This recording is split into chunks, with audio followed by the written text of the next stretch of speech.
நடத்தும் தேவம் கண்மானி போல் காற்றிடுவேர். அல்லேலூயா பாடி நானும் ஆண்டவரை பின்தொடர்வேன். போற்றுவேன் என் இயேசுவை, போற்றுவேன் என் நேசரை.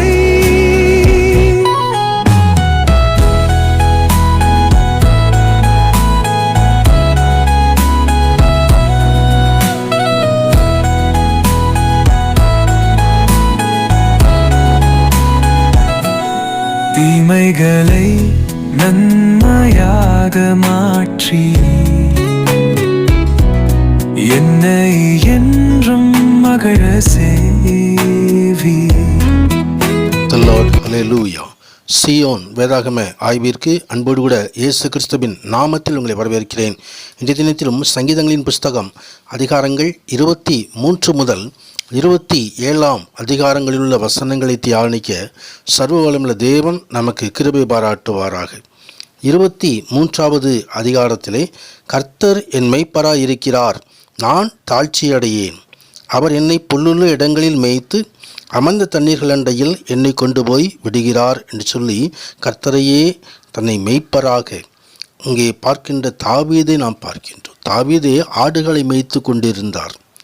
கர்த்தருக்கு மகிமை உண்டாவதாக. மெய்ப்பனுடைய எல்லா காரியங்களையும், சிங்கம் வந்தாலும் கரடி வந்தாலும் தனது மந்தையில் உள்ள அந்த ஆடுகளை காக்கின்றதான அந்த காரியத்திலே தாவீது எப்படி இருந்தாரோ அதே போல் கர்த்தரும் தன்னை நடத்துகிறார் என்று சொல்லி ஒரு தரிசனத்தை தாவீது கொண்டிருந்தார். கர்த்தருக்கு மகிமை உண்டாவதாக. ஆம், அவர்தாமே ஆத்துமாவை தேர்ச்சி நடத்துகிறவர். மரணங்களின் பள்ளத்தாக்கு இருந்தாலும் பயப்பட வேண்டியதில்லை. கர்த்தர் நம்மோடு இருந்து அவருடைய கோலும் தடியும் நம்மை தேற்றும். இப்போ சத்துருக்களுக்கு முன்பதாக ஒரு பந்தியை நமக்காக ஆயத்தப்படுத்துகிறவர். என்னையை பரிசுத்த ஆவியினாலே அவர் தாமே நம்மை அபிஷேகம் பண்ணி பாத்திரம் நிரம்பு வழிம்படியாக ஆசீர்வதிக்கிறவர். நாட்களெல்லாம் நன்மையும் கிருபையும் பின்தொடர பண்ணுகிறவர். 24வது அதிகாரத்திலே, யாக்கோபு என்ற சந்ததி, அந்த சந்ததிக்காகவே அந்த குடியிருப்புக்காகவே பூமியை சிருஷ்டித்தார். வானங்களையும் பூமியையும் சிருஷ்டித்த அவர் பூமியை கடல்களுக்கு மேலாக அஸ்திபாரப்படுத்தி நதிகளுக்கு மேலாக ஸ்தாபித்தார். கர்த்தருக்கு மகிமை உண்டாவதாக. ஆம், வாசல்களே உங்கள் தலைகளை உயர்த்துங்கள், அநாதி கதவுகளே உயருங்கள், மகிமையின் ராஜா உற்றவேசிப்பார். கர்த்தர் தன் பிள்ளைகளோடு வாசம் பண்ண விரும்புகிறவர். ஏதேன் தோட்டத்தில் தன் பிள்ளைகளோடு பேசினார். கர்த்தருக்கு மகிமை. அதே தேவன் இன்றைக்கும் தமது சரீரத்தையே தமது ஆலயமாக கொண்டு வந்து நம்மோடு பேசி நம்மை நடத்துகிற தேவன், ஆலோசனை தருகிற தேவன், நமக்காக யுத்தங்களை நடத்துகிறவர், நமக்காக ஜெயத்தை அடிக்கிறவர். அந்த தேவனுடைய பரிசுத்த நாமத்திற்கு மகிமை உண்டாவதாக.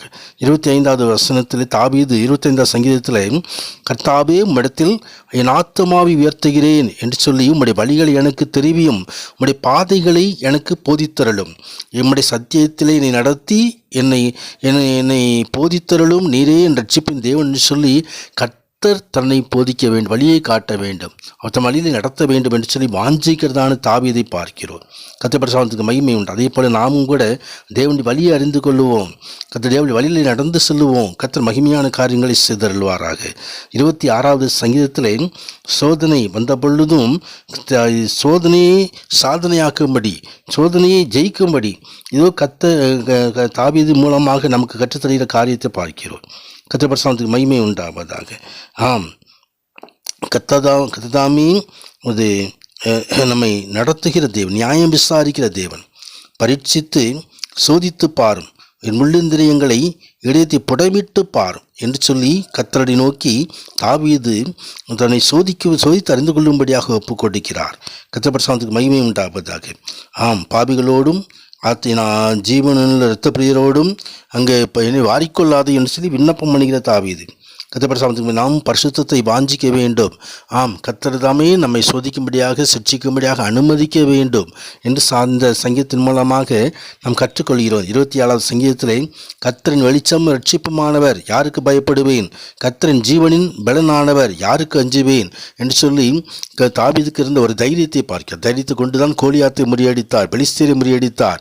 அந்த விசுவாச தைரியம் நமக்கு இருக்குமானால் சத்ருவை எல்லாம் மேற்கொள்வோம், மகிமையான ஜெயத்தை நாம் பெற்றுக்கொள்வோம். கொள்ளுவோம்.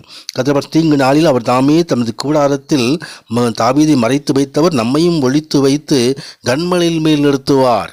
கர்த்தர் நாமத்திற்கு மகிமை உண்டாவதாக. ஆம், கர்த்தர் தாமே அவர் தாமே என் முகத்தை தேடுங்கள் என்று சொன்னவர். ஆம், தேடுவேன் கர்த்தாவே என்று தாவீதும் ஆண்டவரை நோக்கி சொன்னார். கர்த்தர் நாமத்திற்கு மகிமை உண்டாவதாக.